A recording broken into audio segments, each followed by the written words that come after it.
the same players are involved in all three, some of them at least, but they operate a bit independently. Yeah, New Zealand has been slow to reduce its emissions, and we haven't reduced our emissions really at all yet, but we're hardly alone. There are very few countries in the world that have actually reduced their greenhouse gas emissions, and the global total emissions have just gone up and up and up for many, many decades now. So that's the problem, that the countries of the world have talked about this issue for many years, but we still haven't really seen the action, and time has got extremely short now. We've got to see emissions reductions starting immediately, basically, 2022, and we have to get emissions down really fast in the next decade.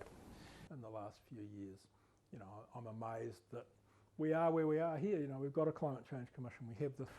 I think COVID's been really instructive. I mean, it's been a terrible event. So many people have died, but it demonstrated to the world that if you stopped burning fossil fuels to power your transport, cars or planes, whatever, the air cleared. You know, air quality improved dramatically all over the world, and suddenly in some of the big northern hemisphere cities you could see the skyline again, first time in years, and that's been such a bonus for public health. You know, respiratory problems and so on all decreased for a while.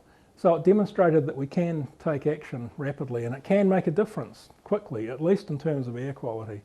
It wasn't so instructive or useful in terms of climate change. It reduced global emissions of greenhouse gases by a few percent for a few months, really. And that's, you know, that you could say that's a step in the right direction, but that sort of level of change, 7 or 8% reduction in emissions, is what we need locked in every year, year on year, until we get to zero.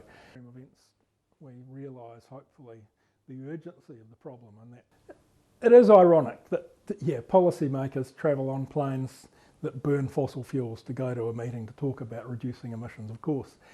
But we all live in the world we live in, the one that's been created over the last century and more. So I think it's just the way it is. You have to burn a bit of fossil fuel to work out how to stop doing that. So it doesn't bother me particularly, it's just how the world works. But the people who go to Glasgow are talking about changing the way the world operates, so that in future, if you travel to a meeting overseas, you do it in a way that doesn't burn fossil fuels. So yeah, hopefully as time goes on, there'll be less and less fossil fuel burning to be involved in these conversations. Okay, and just... It's always improving. I've heard it said